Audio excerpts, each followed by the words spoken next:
Hey there. Welcome back. This weekend, we got a new rabbit the other day whose name is Bruce, and Bruce is a very badly behaved bunny. We set up a space for him out in the garage. He's large. When he stands on his hind feet, he's about 2 feet tall. But we put him in the garage with like a dog fence around him, which is a little over 2 feet tall. And he's been fine out there for since we got him, so it's been almost 2 weeks. And then I went out there.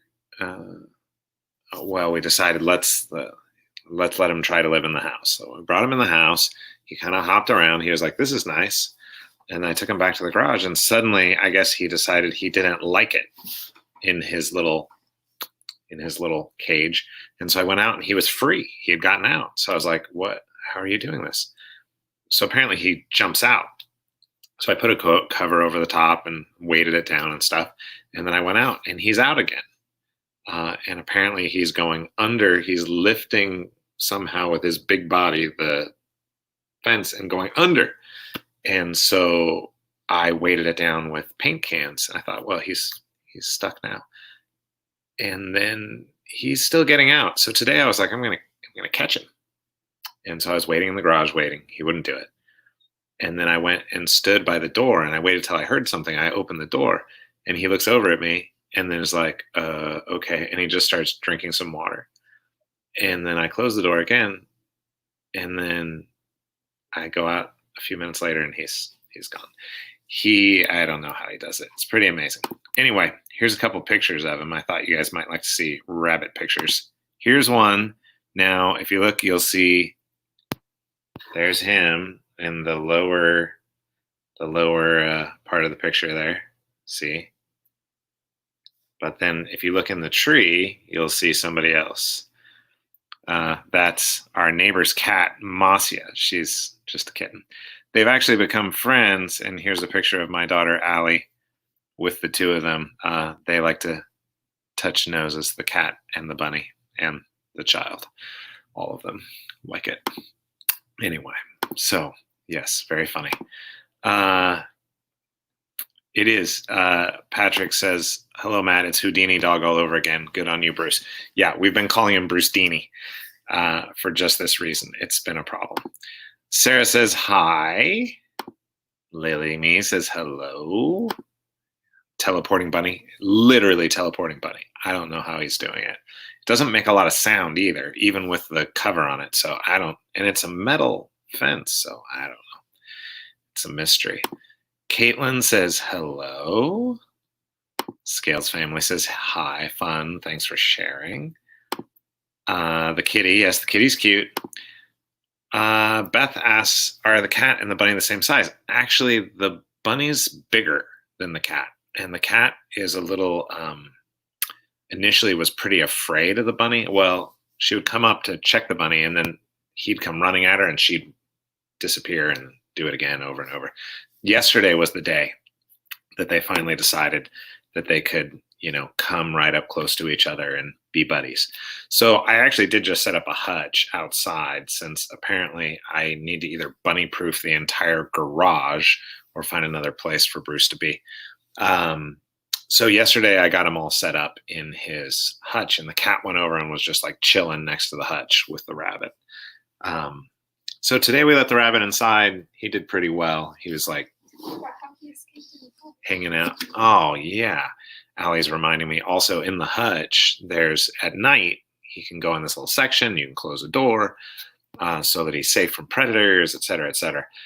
And then he was not like super happy about it.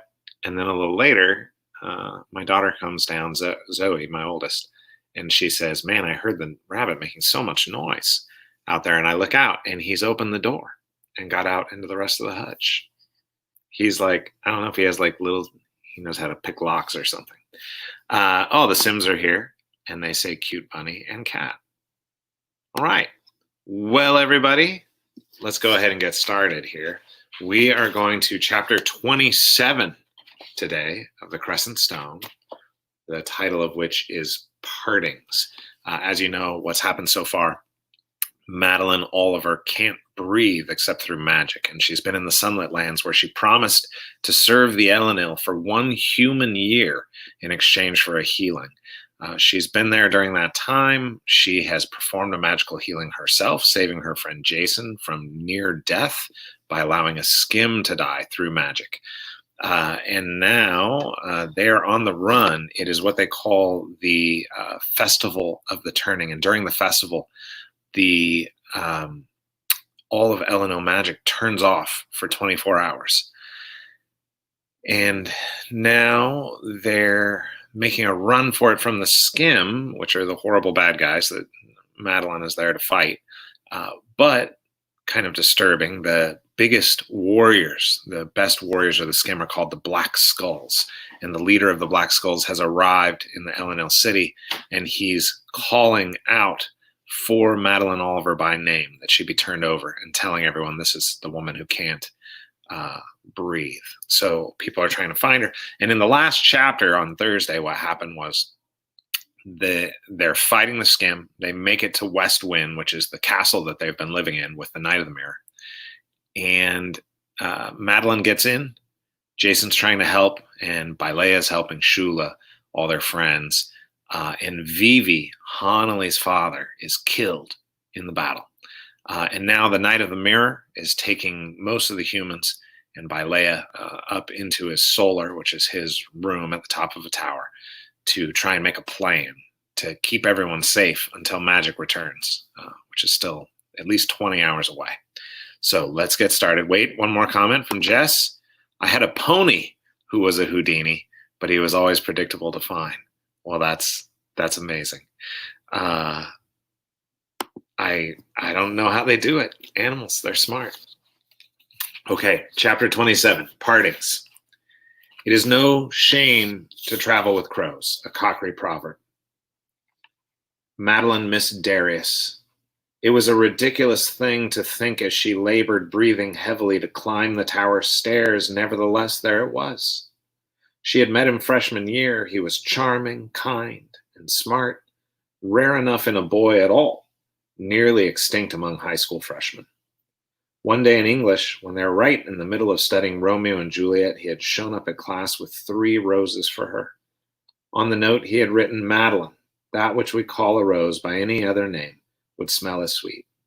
I called these Madeline, and they seemed sweeter. Yours, Darius. He's so nice.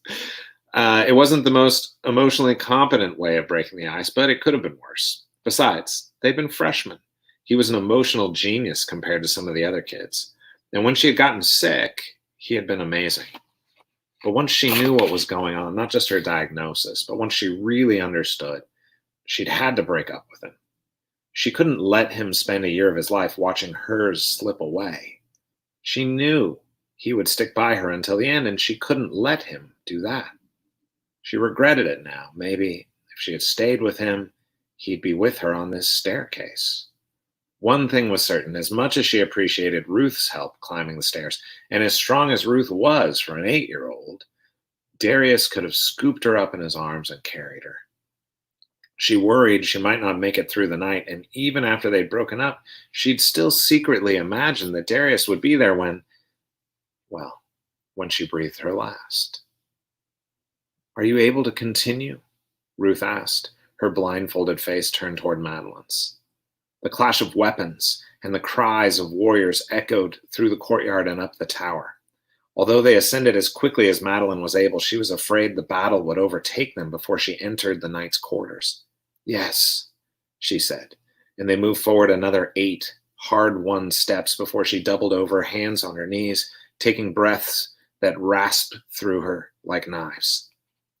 There is a window here, Ruth said, although how she knew it with her eyes covered, Madeline couldn't say. Perhaps the cool night air touched her face. Madeline put her hand on the narrow stone window. Waves of Scim had crested the walls. Human soldiers worked to push them back.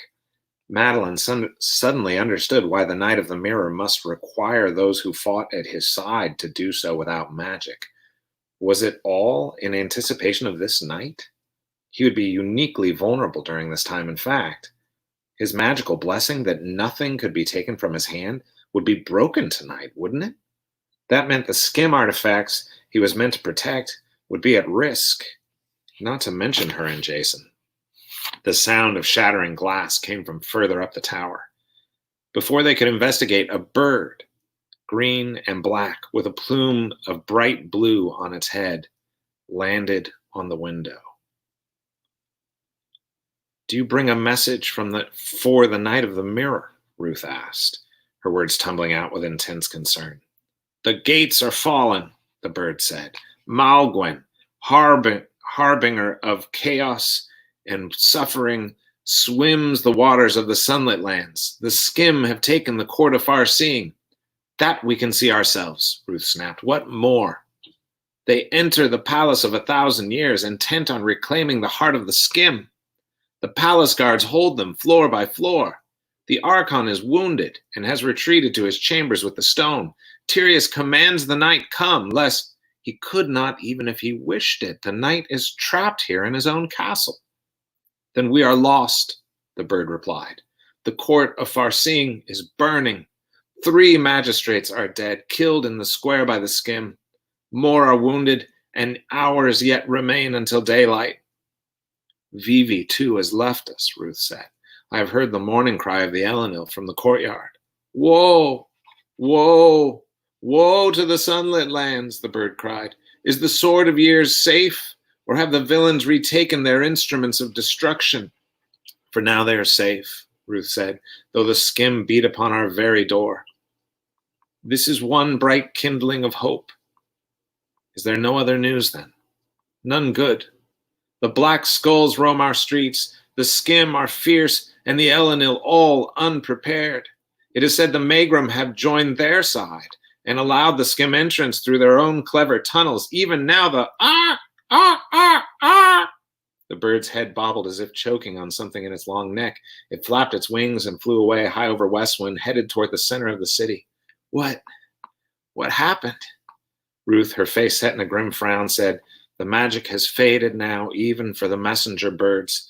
It will not be long until the last of the Elenil magic fails for the night." They made their way further up the stairs.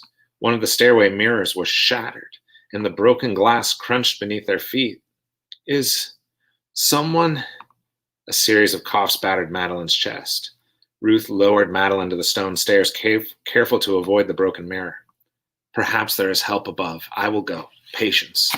Help above?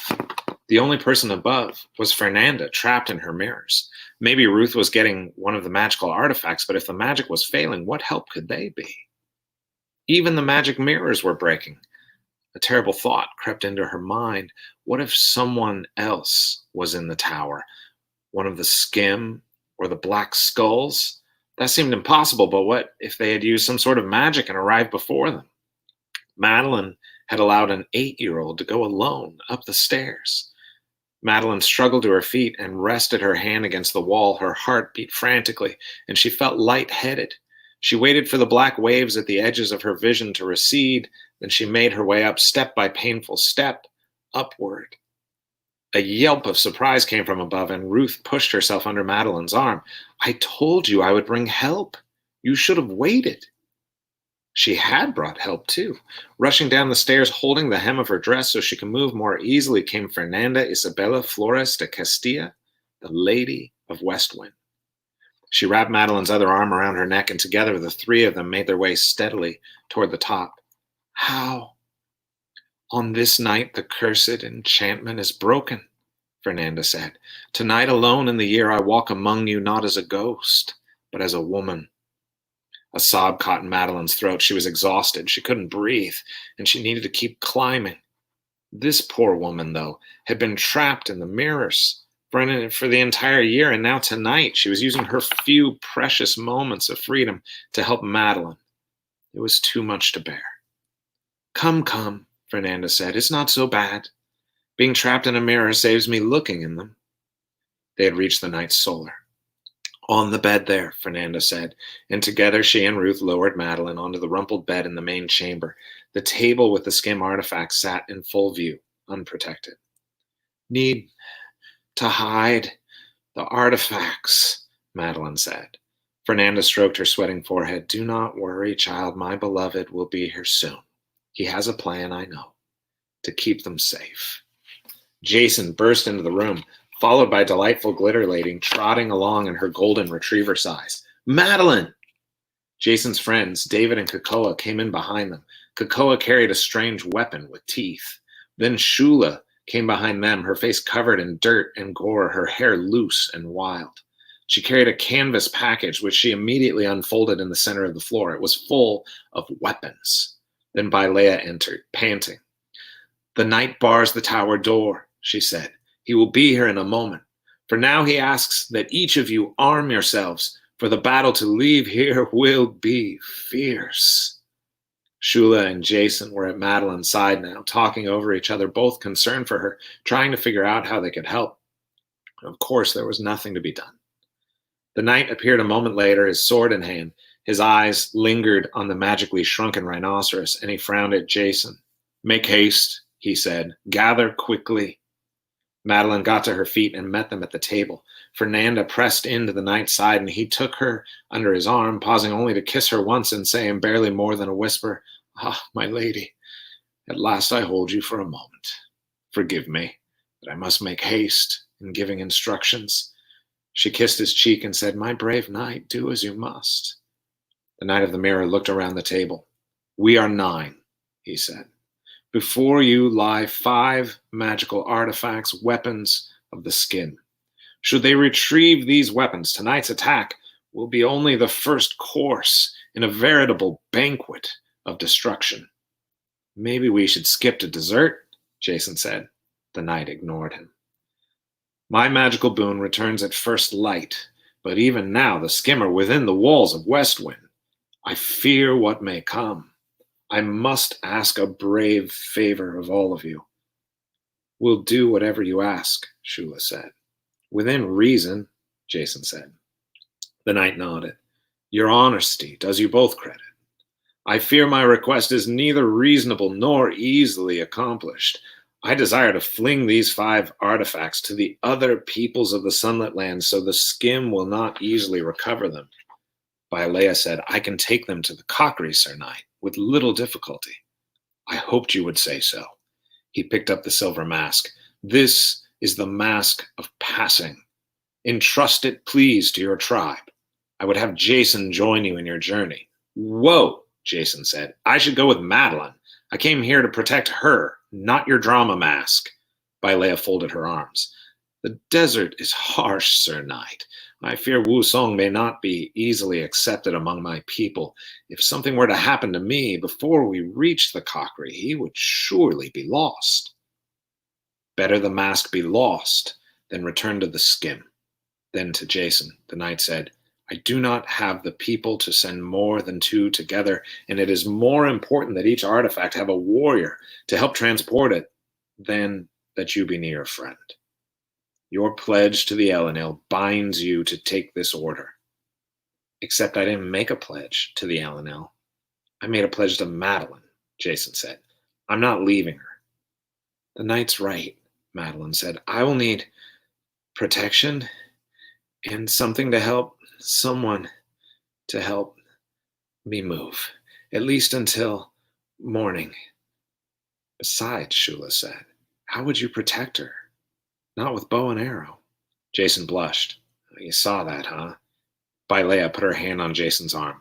I heard tell of it from the knight. It is no shame. You acquitted yourself bravely. To attempt the bow is better than to have run. Better a failure than a coward. Thanks, I guess, Jason said, still blushing. The knight handed a folded robe to Kakoa. Ruth will accompany you to the Janin. She knows the way. Sail west and wait for the song of welcome. If they do not welcome you or seem hostile, wear the robe of ascension for 1 day. Only long enough to explain yourself in our situation. Remind their holy ones of my service to them many years ago. Kakoa took the robe. Okay, kid, he said, let's go. Godspeed, said the knight. Do not fight unless you must. We should go as well, Bailea said. I want to know where everyone is going in case something goes wrong. Something always goes wrong, Jason said. The knight nodded. Quickly then. David, to you I give this key called the Disenthraller. It can open any lock, gate or door, chest or drawer. Take it to the Aluvorian people. David nodded once quickly and put the key in his pocket. Anyone I should take with me? You will move faster alone, I think, the knight said. Leave the city by the western gate if you can, and head to the southwest. You will see the great trees rise up like mountains. Follow them to the heart of the wood, and say these words. Beneath the shadows of the great trees, I beg your mercy. Take me to your heart that I might grow. If the people reject you, speak to the trees. Beneath the shadow of the great trees, I beg your mercy. Take me to your heart that I might grow. David looked to the knight for confirmation. They exchanged nods. Good luck to all of you, David said. He scooped up an extra knife from the canvas covering on the floor and trotted down the stairs. I will bar the door behind him, Fernanda said. Oh, wise woman, the knight called after her. Shula and Madeline, you must take this stone, the memory stone, to the Megrim. Madeline held up her hand. A bird told us. The Megrim have allied with the Scim, the knight deflated. That is grave news. I fear then that I must take the memory stone and try to hold it until dawn. May I be successful. I must ask you two then to take the sword of years to the Pasticians. They live in the far northeast, beyond the mountains, near the crystal horizon. Jason's tiny rhino whined, and Jason said, Wait! Aren't those the necromancers? I heard about them. Indeed, the knight said, it is a dark time that we have come to this. Fernanda burst into the room. The door is barred, but the Scim are outside the tower. In moments they will knock upon the door. The knight placed the rusted sword in Madeline's hand and the scabbard in Shula's. The sword must not be returned to the scabbard, or it will come out new and thirsty for blood. Once awakened, it cannot be put to sleep save through bloodshed. It must not fall to the Scim. Guard it with your lives. He pulled the canvas from the floor, dropping the other weapons with a great clattering of metal. He wrapped the sword and tied it with rope. Upon the roof, a great bird waits. You are too weak to run, Madeline, but not, I hope, too weak to fly. Head northeast until you think the very world will end, and you will see the lights of their city by night or the smoke of their magics by day. They have great contempt for the magic of the Elenil and the Scim. Tell them they may destroy this sword if they wish, and if they are able. Will the bird's magic last so long? Shula asked. A crashing sound came from below. The knight thrust a short sword at Jason. It is a risk, Shula, but one we must take. Fly low if you can. My lady Fernanda, take Shula and Madeline above, Bilea, Jason, with me, to guard their retreat. I thought you wanted us to leave, Jason said, taking the sword gingerly. I fear only Bilea can help me hold the door now, the knight said. We must hope we can then provide an exit for the two of you. Jason hugged Madeline. Once we deliver the mask, I'll find you. Hurry, boy, the knight cried, running down the stairs. Bilea followed. Jason winked at Madeline and shot after them, delightful glitter lady at his heels. This way, Fernanda said urgently, leading them to a corner of the room where a wooden ladder lay, a ladder that Madeline hadn't noticed. With Shula's help, Fernanda propped it in the corner. She climbed the rungs and pushed open a sort of hatch. The roof was sloped, but built onto the side was a wide wooden platform. An enormous bird perched there, a saddle on its back. Shula climbed on first. Madeline passed her the sword, then mounted behind her, encircling her waist with her arms. Her breathing came shallow and fast. Farewell, Shula said. Go with God, Fernanda replied. Come home once your duty is done. Then she whispered to the bird, to Pasticia. The bird let out an ear-shattering call, crouched down and shoved itself into the sky. Its wings spread wide, and it circled once, twice around the tower, gaining height with each pass. Far below, the Scim fought their bloody battle with the Elenil. Fires blazed throughout the city. The bird turned northeast, gliding over the city walls. A Scim far below loosed an arrow at them, but it fell away long before reaching them. The darkness was so deep, they couldn't see the ground once they left the firelit city. Despite the knight's warning, Shula kept the bird flying high, saying she was worried about trees or other obstructions in the dark. The stars burned above, but there was no moon. A dark ribbon glittered with starlight below, a river wending its way through the land. They flew with astonishing speed, the air cold and piercing. It seemed to help Madeline's breath a little, though she shivered almost without ceasing. It was because of her shivering that she didn't feel the bird shaking at first. "Oh no," Shula said. "What is it?" "Hold on," Shula said, then again yelling, "Hold on!" Madeline wrapped her arms tighter around Shula. The bird was shrinking. It was still large enough to hold them both, but not large enough to stay airborne. It was struggling, flapping with all its might, but they were falling toward the unseen ground below. The sword of years tumbled from Madeline's grip. She reached for it, gasping, and then she was falling, faster than the bird and Shula. She closed her eyes and braced herself. She hit the water hard before she had a chance to take even half a breath. The end of chapter 27. Dun, dun, dun. Ooh, very exciting. Couple more comments here. Let's see. Ruth kind of looks like Toph from Avatar Last Airbender in my imagination. Okay. I have never seen Avatar Last Airbender, and I know it just came out on Netflix, but I've never seen it. So I don't know what that means. Hey, the necromancers. Hey, necromancers. Hey. Yes, they're a very special band of necromancers, aren't they? Let's see. All right, my friends, coming this very Friday, Ann Nesbitt, author of Daring Darlene, Queen of the Screen, will be with us. This book, my 19-year-old has read it and says it's great. I will be reading it this week. I'm starting today. It is about a young woman in 1914 who is a actress, and there's a kidnapping, and she gets all mixed up. So it's a historical YA mystery, I think, is how we would describe it. So there we go. Herschel loves the cliffhangers. Hey, cliffhangers, by the way, much like our story that's coming on Friday about Darlene, comes from The Perilous Pauline and her adventures in silent film, where they would have every Saturday a little show at the movie, and it would always end with the heroine falling off a cliff, getting tied to a railroad track, things like that. So they're literal cliffhangers. Characters would be hanging off the cliff. You had to tune in following Saturday, which is really awesome.